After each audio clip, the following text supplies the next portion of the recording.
It was supposed to be a peaceful night. Joseph Williams, a black veteran who had served his country with honor, was enjoying a quiet meal at his favorite local diner. But when two police officers walked in, his night took a turn he never saw coming. They didn't approach him with a friendly greeting or casual conversation. Instead, they watched him like a hawk, their eyes following his every move. As Joseph finished his meal, the situation escalated quickly until a single phone call froze everything and revealed the shocking truth about who he really was. Joseph Williams sat at his usual booth in the corner of Tommy's Diner, a small, cozy spot that had become his home away from home.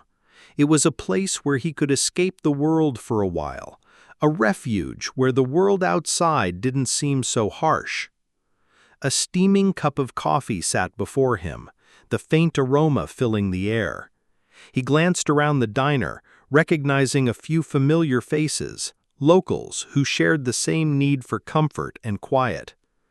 It was just another evening, one of many he'd spent in this exact spot, enjoying the solitude after a long day.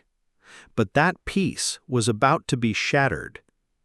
As Joseph stirred his coffee, the door to the diner swung open. Two uniformed police officers stepped in, scanning the room with sharp eyes. They were young, fresh-faced, perhaps new to the force, and they immediately locked eyes with Joseph. At first, they looked away, but Joseph could feel their gaze lingering. He didn't think much of it at first. It wasn't unusual to see cops around town. This was a small, quiet place where everyone knew everyone. But then they started walking toward him. The sound of their boots against the tile floor echoed louder than usual. "Is everything all right, officers?" Joseph asked, trying to keep his voice steady as they approached. The younger officer, Officer Anderson, spoke first. "Just making sure everything's good," he said, his tone polite but cold. "Mind if we sit here for a minute?" Joseph nodded slowly, still trying to figure out why they were focusing so intently on him. He had been a veteran for years, and the last thing he wanted was to deal with police scrutiny while trying to enjoy a quiet dinner.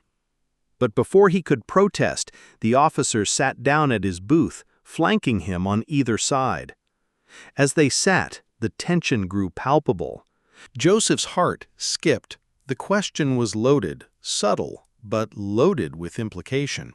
It was an innocent enough question on the surface, but in this small town, everything had a way of feeling like it was leading somewhere uncomfortable. "I'm just here for dinner," Joseph replied flatly. He had lived through enough to know that sometimes silence was the best answer.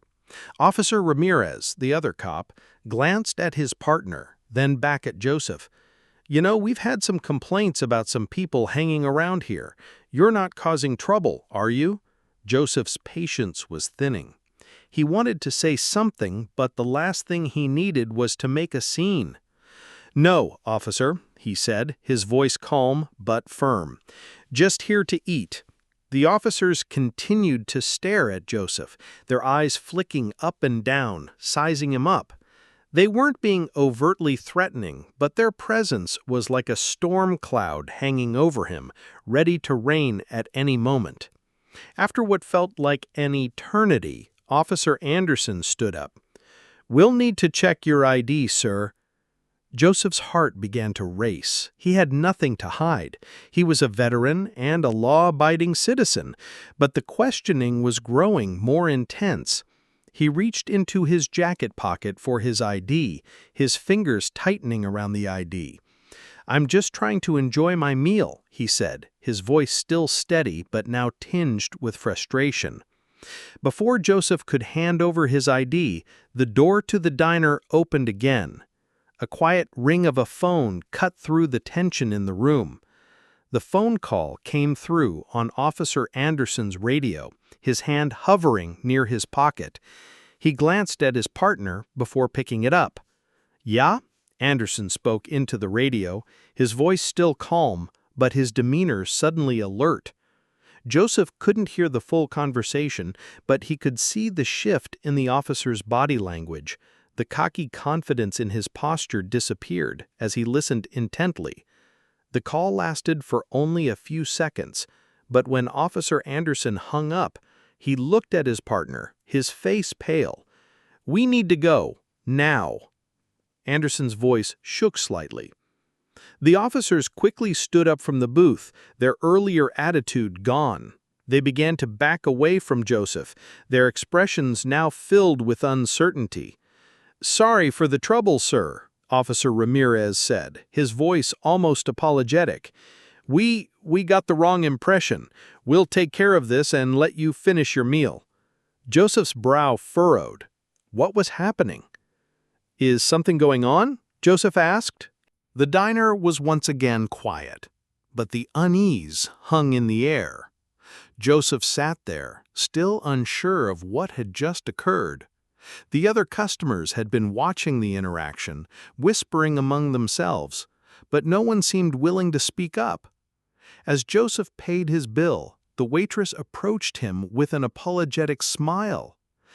"I'm so sorry about all that," she said, her voice low. "I didn't want to interrupt, but I'm sure you're wondering what that was about."